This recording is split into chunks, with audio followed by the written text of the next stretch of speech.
Okay, hello everyone. This is Gemara video number 13.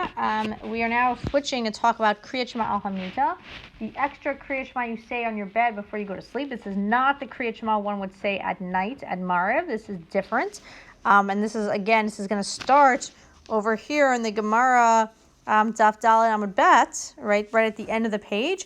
And it's going to continue to the top of Berakhot Daf Hey Amud Aleph to 5a at the beginning.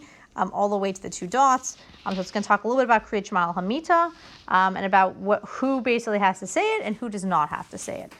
So let's begin. Okay, so we start off with a statement. Amar Rav Yeshua ben Levi, Af al pi shekara adam Kriat Shma beit hakneset. Those kind of like abbreviated words. Kuf shin is Kriat Shma, but beit ha-kaf nun is beit hakneset. So even though you read Kriat Shma in shul, basically at night for tefillat arvit, from Marv, mitzvah likroto al mitato.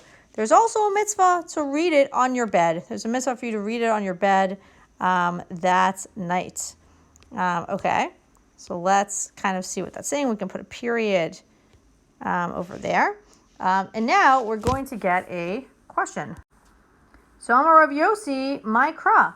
Rav Yossi asks, what is the pasuk, or what pasuk? Meaning he is asking for a source. Like what pasuk tells us, we know you have to say Shema at night, in shul or elsewhere, right? It says B'shipaka b'kumecha, when you lie down and when you get up twice a day. So what's the source? What pasuk is the source that you have to say it also on your bed? And here is going to be our answer. So we'll switch to yellow. This is going to be a pasuk that is being quoted from Tehillim. Tehillim, Perek Daled, pasuk Hey. Regzu ve'al tichdu amru b'levavchem al mishkavatchem v'damu sela. So this is a pasuk. We can kind of put some quotations around it. And again, we said this is a pasuk. You look it up in the Torah, or it's a pasuk in Tehillim, Perek Daled pasuk Hey. Regzu ve'al tichdu, tremble and don't sin. Imru b'levavchem al mishkavatchem, and say into your hearts, kind of like say this to your hearts while you're lying down. And be kind of still, meaning that it seems like the source of this pasuk is saying that you should remind yourself while you're on your bed that you shouldn't be sinning, to kind of tremble and don't sin, and kind of reassure yourself about this while you're on your bed. So kind of you're supposed to do something before you go to sleep to kind of get you in the proper mindset, either for the next day or the previous day of not sinning. And this is kind of the source that what should you say while you're on your bed to stop you from sinning? Another Kriat Shma. Okay, so that's kind of our source. And now we're going to have a bunch of statements about who has to say this and who does not have to say this. So let's keep going over here. So Amar Rav Nachman. Rav Nachman says, now we're going to switch to the next page. Im Talmid Chachamhu Ein Sarich. If you're a Talmid Chacham, if you are a Torah scholar, you are not required to say Kriat Shma al hamitah. We'll see that Rashi basically explains this is because we assume if you're a Torah scholar, you're reviewing all the Torah you learned, in your mind before you go to sleep, and that will kind of stop you from sinning. It serves the same purpose as Kriat Shma al hamitah, so you do not have to say Kriat Shma again. So Nachman says if you're a Torah scholar, you don't have to. And now we'll see another statement. Abaye says no. This is not true. Even if you're a Torah scholar, you still have to say it. Amar Abaye, af talmid chacham mevayile lameimar chad psuke derachme. And Abaye says over here that even a Torah scholar is required, mibayi, right? We know the word bayi. Kind of underline this over by inquire, require, desire. Here means required. Even talmid chacham is required to say at least one pasuk. Chad is one, psuka is a pasuk. Derachme of rachamim. So you should say here, Rachmai, not so much mercy, but prayer. Even a Torah scholar has to say at least one pasuk. Maybe you don't say the whole thing of Kriat Shma al hamitah, but you have to say one pasuk. And now it gives an example. Kegon gives an example, so we can kind of keep highlighting over here. Kegon, bi'adecha avkid ruchi, pedita oti Hashem el emet. And it quotes a pasuk over here. We can put quotations. If you look up in the Torah Or, this is also from Tehillim, Lamed Aleph, chapter 31, pasuk Vav, pasuk 6. As it says, Berakhot kid ruchi, into your Hands, God, I give my spirit, right? Sounds a little bit like the inverse of Modeh Ani.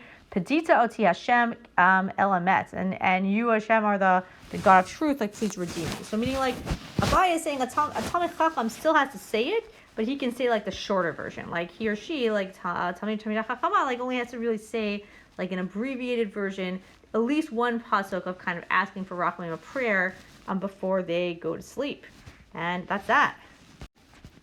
So I'll pause over here. People want to kind of look at the breakdown with the Hebrew, with the Aramaic, and the English. Same over here, just the last part with Abaye's opinion. Feel free to freeze the frame if you need it. And finally over here, we did a couple of commentaries in class that we can talk about. First, we quoted the Talmud Yerushalmi. I should say, sorry, Talmud, not Talmud, which is the parallel Gemara, right? We're learning the Bavli, the Babylonian Talmud, ancient Iraq. There was also the parallel Gemara written in Eretz Yisrael in Israel around that time. So the Yerushalmi kind of gives a different reason, right? Rav Huna says in the name of Rav Yosef, "My tam amru adam tzarich lekrot Kriat Shma beito be'erev." Why does someone have to say Kriat Shma like again in their house at night? Bishvil avriach et hamazikin. The reason is to kind of scare away demons, and this is kind of like a parallel reason given, right? It seemed from our Gemara the reason was much more about like just not sinning. Right, you have to have some sort of thing that you say at night, to kind of remind yourself not to sin. The Gemara in the Talmud Yerushalmi seems to say no, it's about scaring away demons. So we don't really believe so much in demons. Like what's going on here with demons? So back in the day, obviously, like it was much more common for people to believe like in demons and like scary, ghosts under your bed at night. We don't really, we know today it doesn't really exist. But what's interesting is the Meiri, who comes, a little bit later on from the time period of the Gemara in the 1200s. He kind of explains this word of like demons, what the Gemara in the Talmud Yerushalmi is doing, in a different way. So we can kind of read through this together. So we'll skip to the second part over here.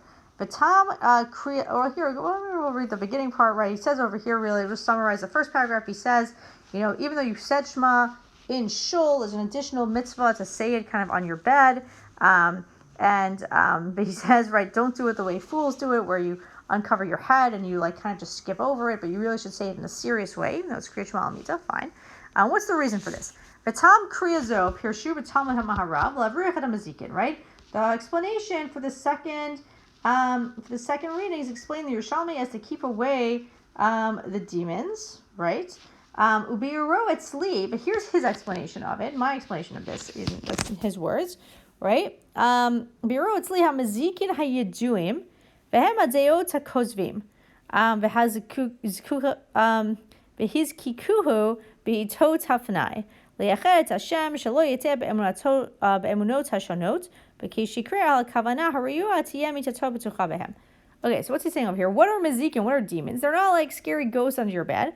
Mazikin, in his opinion, are like bad or heretical thoughts that are going to damage you, that are going to kind of hurt you. So here, it's not so much like ghosts under your bed are going to like attack you, but like you're going to have like religious doubts. Like heretical means, like kind of having doubts about religion when you're at night and your mind is kind of racing and you're trying to sleep, and all of a sudden you have all these doubts that could hurt your emunah, that could hurt your belief in God. So how do you prevent this, or how do you kind of reassure yourself religiously? Because it's very normal, right, natural for everyone to have religious doubts. So he recommends, that's why it makes sense to say Kriat Shma hamitah, right? Because what are you saying in Shema? You're being miyached et Hashem. You're unifying God's name. You're reminding yourself that God is one God, right? And kind of reminding yourself about belief in God. Shelo yeteh be'emunot shonot. So you shouldn't kind of err in mistaken beliefs. And that will kind of keep you safe from these quote-unquote mazikin, which aren't actual mazikin, not real demons, but are kind of heretical thoughts. So it's interesting that like we saw in our Gemara, right, in Berakhot, it really seems to be the point of saying Kriat Shma again at night is to kind of prevent you from sinning, kind of like you do this last tefillah, or say at least one pasuk to kind of prevent you from sinning. According to the Yerushalmi, it's like, no, it's to scare away the scary demons, keep it like protection, right, protect you from demons.